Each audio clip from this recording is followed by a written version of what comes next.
Okay, so today we are going to start talking about congruent triangles. There is a very specific way that you have to write them, and it actually gives us some information about those triangles as far as what pieces are congruent and allows us to solve for things. Okay, so I'm gonna go kind of quick with this video, but feel free, pause it, rewind it, replay it, do whatever you're gonna do, fill in the notes as you go. Okay, so triangles with the same sides and angles, okay, are congruent triangles. That's the definition. That basically means that all corresponding parts, and we're going to talk about that, those angles and sides are congruent. So if I prove a triangle is congruent, then I get to say that all the different pieces are also congruent. Okay. And what writing a congruency statement, basically giving an order that the triangles are congruent in, is very, very helpful because then I know which pieces match to which other pieces. Okay. So take a look, triangle ABC and triangle DEF. Okay. And what they're saying is that triangle ABC is congruent to DEF in that order. So that means that angle A and angle D, see how they have one tick mark each? Those are congruent, okay? And they have to be congruent in that order. If I want side AB in that order, it has to be congruent to side DE in that order. You can't say ED, okay? So we're going to do some practice on that, and you'll see what I'm talking about. So CPCTC is something you're going to see a lot of when we start doing our two-column proofs again. It's an abbreviation. That's what it stands for, is corresponding parts of congruent triangles are congruent. Okay.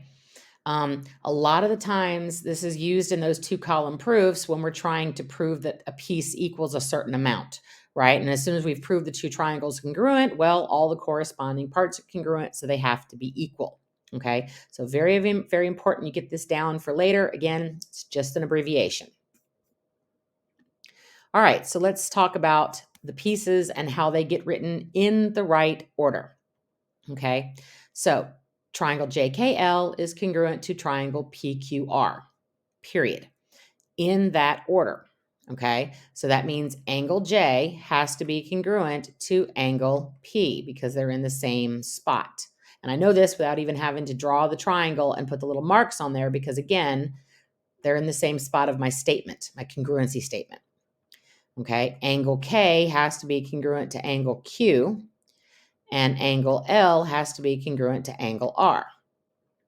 Okay, so the sides of the triangles are named with two letters, right? Because it's basically a line segment, a start and a stop. So now we just pick two letters out of our triangle and make sure they match in the same spot. So that means that side JK has to be congruent. Again, those two pieces in the same order have to be congruent to PQ. Again, in that order, it would not be right if I said QP. Okay, so go to the next, KL. KL has to be congruent as far as where it's placed to QR. Okay, and then you go to the other two pieces that we haven't put together yet because you're going to have three sides to a triangle, right? JK, KL, and then JL has to be congruent to first and last, PR. Okay, you fill in the other one for the other congruent triangle. We will write another congruency statement that's valid. So it just basically means that I'm mixing up the order of my letters. So instead of saying JKL, how about I say JLK, right? And if I say in that order for the first triangle, that means on the other triangle, it would have to be PRQ, right? Since J goes to P, L goes to R, and K goes to Q. That's just the way that works. I could have also written LKJ is congruent to RQP. Again, just as long as it's in the same order.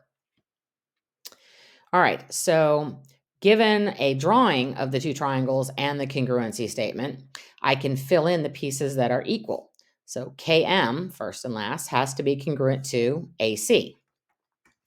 So this has been, those rigid transformations we talked about, this has been rotated or reflected, right? But that doesn't mean the pieces don't match in the order we say they do, which is why these statements are so important. CY, see going backwards a little bit, has to be congruent to MP. Again, in that order, not PM. PK has to be congruent to YA. Okay. Angle Y, again, same place, has to be congruent to angle P. Angle K has to be congruent to angle A. Now, I want you to take a look at this other angle statement, ACY. You can be given an angle by one letter, it's just the vertex, or if you do it by three letters, the middle letter is your vertex. What they're meaning is it goes from A to C to Y. There's the angle I'm talking about. So it's this angle right here. So that has to be angle C, the middle letter. So in that order, ACY has to be congruent to KMP. Again, I can do that just from the congruency statement, just going in the order of the pieces. So first to last to middle, first to last to middle. All right, so triangle, so that now they've actually given us another congruency statement. Triangle MPK has to be congruent to MPK going backwards, CYA. All right, and then they said, okay, YAC, middle to the first to the last, has to be congruent to PKM. And those are all valid statements because they all put the pieces in the right order. Okay, so let's do some where we're actually finding the measures. Okay, so BN, that's a side measure. BN, okay, has to be congruent to, take a look at the congruency statement. BN has to be congruent to SW. Well, SW is 9, so that means BN also has to be 9 centimeters. Okay. TW, again, order, TW right here has to be congruent to FN. FN is 14 centimeters, so TW also has to be 14 centimeters. Okay. BF, again, I'm looking at my congruency statement. BF has to be congruent to ST. Well, ST is 17, so BF also has to be 17. All right, so now let's take a look at the angles. Okay, angle W, that's the last one here, has to be congruent to angle N. Well, N is 82, so that means that W also has to be 82 degrees.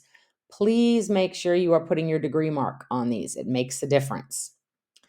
Okay, angle B has to be congruent to angle S, right? Angle S in the same spot. Angle S is 67, so angle B also has to equal 67 degrees. Okay, so angle F has to be congruent to angle T. Oh, but neither of them are marked, but that's okay. I can still find the measure. If you remember that triangles add up to 180 degrees on the inside. So if I add 82 and 67, I get 149. And if I subtract that from 180, I should get 31. So that means angle F and angle T both have to equal 31 degrees. All right, so let's try a slightly harder one. Okay, so GJ, again, in that order, has to be congruent to XZ. Well, XZ is 18 feet, so GJ also has to be 18 feet. All right, XY, first two letters, has to be congruent to GH. Well, GH is marked as being 27 feet, so that means that XY also has to be 27 feet. Okay, ZY has to be congruent to JH. Well, JH and ZY aren't marked, but remember these little congruency marks. These tell me that these two sides, HG and JH, are both congruent to each other. So both of those have to be 27 feet, which means on the other triangle, that also has to be 27 feet. Okay, that's what those little tick marks mean. They mean congruent. And you can have two sides on one triangle be congruent to each other as well as to another triangle next to it. All right, so angle H, middle one, is congruent to angle Y. Okay, angle Y is 38 degrees, so angle H is also 38 degrees. Now, None of my other angles are matched or marked, but there's this really neat thing with those congruencies on those sides of the triangle. Okay, if this side, if GH is congruent to JH, then that means that angle G is also congruent to angle J. Those angles are across from the sides. And if those two sides are congruent, then those two angles are also congruent. Well, how does that help me? I know they're going to be equal measure and that a triangle adds up to 180. If I subtract off the angle that I already have, I'm going to get 142 degrees. Well, since those have to be congruent and they have to add up to 142, if I divide them by 2, I get 71 degrees each. Okay, so you will be doing a little bit of solving with these sometimes. All right, so I will see you Monday. Make sure you've got your notes done and you start working on your congruency statements. See you later.